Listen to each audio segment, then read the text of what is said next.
Hi everybody, Heather Coleman here, and welcome to our Tarot and Oracle reading for the week of March 16th to 21st, 2026, or at least this is kind of when I'm creating this video, but anytime you find this video, it's going to resonate with you because it's finding you when it's meant to. Whether you're on Facebook real time, after the fact, or YouTube, I'm really glad you're here. And if you are on YouTube, if this is your first time, welcome in, welcome to the community.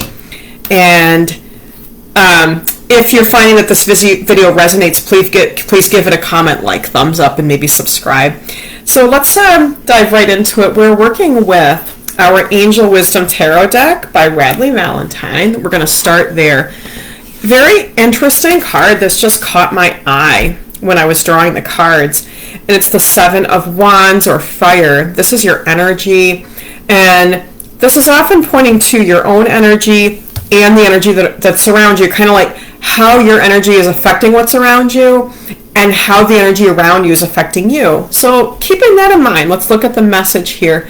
Stand up for yourself and your beliefs. So I feel like, at least for some of you, this is really what you are being called to do more and more. You're finding your voice again, right? Have confidence. Challenge those in power. Choose your battles wisely. I think this is really interesting, this message about challenging those in power when we've got a war going on right now. This isn't intended to be political or to spark a political discussion, but rather to help you look at how the energies in the world at large are showing up in our everyday lives, right? If you're in the United States, then you know you're living in a country that we have the government bombing another country, declaring war. And you know that might not be happening in your backyard, but in our collective consciousness and our minds and our emotions, we are all feeling this on some level. So keep this in mind. Also, on this message about standing up for yourself and your beliefs, some people aren't worth explaining your beliefs to. Choose your battles wisely. Choose your battles wisely. Let's put that card aside for the moment. And we've got a double seven, which what that does when that happens in tarot, when you've got the same number across more than one suit, good thing that we've got a double angel number. We got the Seven of Chalices as well. So let's talk for a moment about the meaning of the double seven. The way that I read tarot, the seven tends to be a pause. So this, for many of you, is a call to maybe take a pause in your life. Have you been fighting for something? Have you been trying so hard to make something happen or to measure up to some standard? Take a pause, take a breath. Whose standard are you really trying to measure up to? Whose standard are you really trying to measure up to? Now, as we're going through these messages, I do want to point out that some of these messages might manifest differently for each person. Some of you might connect more with the image of the card or something different that I say. And also keep in mind that if something I'm saying here does really spark something in you, reach out to me if you'd like to take a deeper dive. I offer so many different options in terms of smaller readings, more comprehensive readings, group, one-on-one, email, Zoom, in person. So don't be a stranger. Or even if you're not really sure what would be best, please don't hesitate to message me and we'll figure out what might suit your needs best. I think that came through at a good time because our Seven of Chalices here will sometimes come up for us at a time when we might be spoiled for choice. We may have so many options available, we don't know which one's best. So here's a little trick Spirit is offering, and I think some of you will love this. If you have, let's say, 3 different options, first of all, do you have to go with only one, or could you find out a strategy to pursue more than one, maybe 2 of the 3 options, or to somehow explore the 3 options in different ways? So maybe that's something that you're able to do. Also, let's say you've got to choose between 2 things or 5 things, whatever that might be. Here's a trick if you just cannot seem to decide. Let's say you've already made a list of pros and cons. You've already tried certain ways to make that decision. You're still undecided. So here's a trick. Number each choice or letter each choice. Like, in other words, let's say there's 5. Put something to denote each choice and fold it up so you can't see it. Put it in something small, like a little jar or a little hat. Shake it up. Pull one out. Often doing this will help you to decide, because maybe you're going to pull the best one out, or maybe you're going to pull one out and you're going to say, oh, I don't want to do that. So sometimes this kind of process, right, will help you to get more clear on which avenue you're going to walk down or which option is best for you at this time. So putting that card aside, we're going to move right on to the Ace of Earth. In this deck specifically, we've got an element of follow the yellow brick road. So starting something new, kind of like being a student, similar to the Page of Earth, but you could say that like the ace is the inner child. The page would be someone who's more grown up, like entering college maybe. But so where's your inner child this week? Is something triggering your inner child this week? Is there a part of you, whenever you're seeing this, that is wishing you could just kind of take off somewhere, follow the yellow brick road, and find the Wizard of Oz? But you know what happened when Dorothy found the Wizard of Oz? She found her inner power. And then at the end of the movie anyway, the Good Witch is like, you know something? You always had the power to go back home. She says, why didn't you tell me this, lady? She's like, you wouldn't have believed me. Well, you know what I think it was? I think Dorothy had to go through what I would call a hero's journey through Oz. So, if this card especially is resonating with you, what are you embarking on? What yellow brick road are you starting to walk down? Be open, be honest, be brutally honest with yourself, and just buckle up for the ride. Very interesting message. We're going to go over to a deck I don't think I have read for yet live over Facebook or YouTube. Let me hold it up so it's easier to see on this side. Reiki and Divine Healing. What's really wonderful about this deck is that every card is infused with a Reiki portal key, every single one of them. And what that means is all you have to do is look at this and take a breath if you want to connect to that Reiki portal key. It doesn't matter whether you could be on the other side of the world from me, and it's still going to work for you. And these all have different themes, these cards, and there's like 4 categories. This one is, again, I think it makes a lot of sense given the state of our world right now and the news. The card says, just for today, do not worry. I love this just for today part. That's a big principle in Reiki. Often it can be difficult to change habits, but if we tell ourselves, let me just see for a day, maybe I can refrain from worrying. I can put my mind into more productive pursuits than worry, right? So I like this just for today part. Now this message about worry, I think, is more than just telling us, let's see if we can reduce that worry for one day. So I'm going to go to our guidebook and give you a little bit more on this. Again, we have like 4 different categories in here. And just bear with me while I find this part of the guidebook.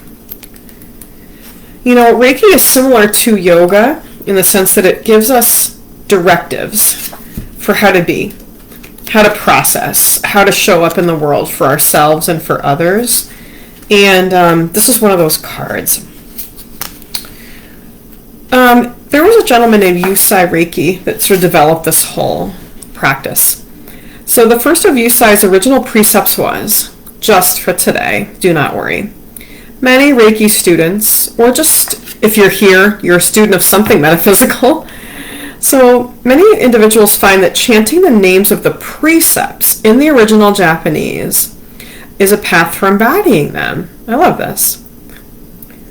The author here is saying, although the author says, I have deep respect for that path, the path I have felt more drawn to is allowing the energy and divine intelligence of Reiki to show me how to fully embody the precepts. So I love this. So the idea is that if you are prone to worry and anxiety, inhale to allow this Reiki portal key to fill you. So we might say we're allowing the angels, the dragons, we have a dragon card here as well, and the energy of Reiki to infuse you with peace, inner peace, to replace worry. So that's really beautiful, and I hope this resonates. I hope it brings you some peace today. Now we're going to go to that dragon next. We have here a royal blue and gold dragon. Strengthen you to stand in your power with wisdom. So I really like how this goes along with our our Seven of Wands, which is standing in your power, and the Seven of Chalices. Sometimes when you're trying to make some tough decisions, we can feel disempowered. So it makes sense we would have this beautiful royal blue and gold dragon to help you feel empowered. It also says here, awaken to your own majesty, wear your cloak of power with pride. And I want to just double check what dimension this is. Feels very 7 dimension to me, but let's see. Because, this, almost forgot. Dragon Oracle deck, Diana Cooper. The author, Diana Cooper, has these dragons organized into 4th, 5th, 7th, and 9th dimensional. And this one feels 7th to me. So I'm going to see if my intuition is right on that. It's not, but there's a reason for that. I'm going to tell you what dimension the author has, but the thing is, dragons, some of them at least travel through dimensions. So there's a lot of 7-dimensional energy coming through, but I am going to find this cutie. Royal blue. Oh, it's under 5th dimensional, but it's page 70. I still get a lot of 7D energy with this message, so take that for what it's worth. Royal blue and gold are the colors of majesty, dignity, and illumined achievement. So we've got leadership energy, we've got royalty energy. Royal blue and gold dragons carry these qualities and prompt us to stand in our magnificence and true power. These, I'm just going to say 7D dragons, 7-dimensional, come to us when they see royal blue and gold in our aura. How about that? Indicating that we hold wisdom with power in perfect balance, which has been earned from our connections with the golden era of Atlantis. We may have been incarnate or in spirit at that time. Some of you were incarnate in Atlantis, I can feel that. But we were living or serving on a higher path. The dragons will swirl around us, reminding us who we truly are, breathing light into our energy fields to reawaken our ancient gifts and talents. Wow. So that we can utilize them once more in service. They will re-energize our cloak of power and wisdom so that we can wear it with pride. So the guidance with this card tells us a royal blue and gold dragon is lighting up the gifts and talents you carry in your aura. So get ready to find yourself doing things that maybe you haven't done in a long time, or discovering talents that you didn't realize you had, dormant skills, dormant talents. The royal blue gold dragon is breathing courage, support, and dignity into you so that you can wear your cloak of power and wisdom with pride. Most important of all, it is awakening you to who you truly are. So let's really say that again. Let that message land. It's very powerful. I can feel it. The royal blue and gold dragon, 5th dimension, 7th dimension, is awakening you to who you truly are. The royal blue and gold dragon is awakening you to who you truly are. It is enabling you to radiate your special light. This dragon is always with you. It holds your sword of truth. So Archangel Michael, who has a sword of light, can enable you to speak and act with truth and honor at all times. It roars at those who try to diminish you. Don't you wish you had this thing like by your side, like other people could see it? Roar! Someone gets on your nerves. Roar! Yeah, that would be the day. Anyway, where were we? It roars at those who try to diminish you and befriends those who empower you. Heck yeah.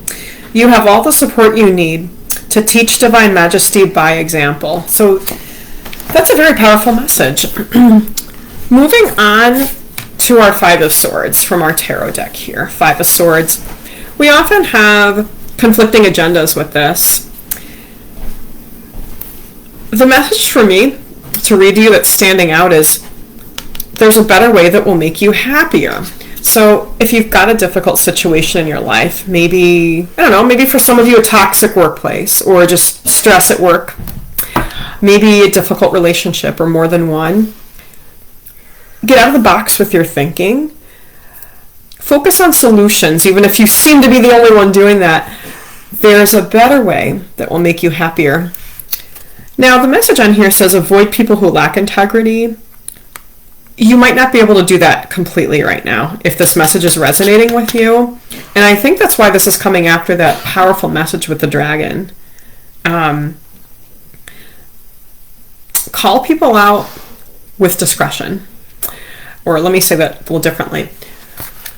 Use your discretion. Use your discernment on if you're going to call someone out. Is it worth it? Is it wise? Think of the big picture.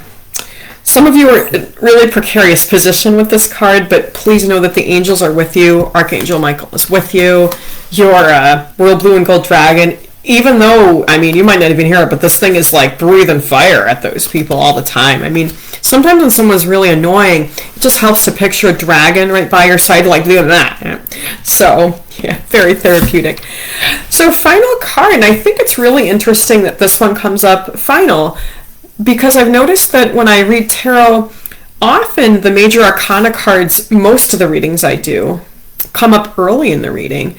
It's really cool and very unique that this is coming up last today. We've got the Justice card. And I'm going to hold the image up so you can see it while I deliver this message. Spirit is saying just so strongly, I wouldn't even say loudly, it's just I can feel, like it feels amazing. It's just like this comforting strength in the heart center. This message is coming in that divine justice or karmic justice is at work. So some of you indeed are going to or have already seen actual justice happen in your life. But those of you that may not have, rest assured that justice will be served in the larger picture. So we could say, for some of you throughout more than one life, it's if someone's wronged you, let's say, you know they're going to get theirs. Sometimes it's on a different dimension where somehow wrongs are righted. Also, the other thing that Spirit is saying is if you feel like you've done something very wrong, you might want to check in with yourself on whether it was as wrong as you think it was. The things that we do from a trauma reaction, we often are so hard on ourselves about. So, yeah, that's all they're saying on that. If you feel like you've done something wrong, maybe check in with yourself. Maybe stop being so hard on yourself. And that is our message for this week. I hope it resonates. If it does, please let me know with a like or a comment. And if you're on YouTube and this is really serving you in some way, consider subscribing. Check out my website, heatherlcoleman.com. And I wish you love, peace, namaste.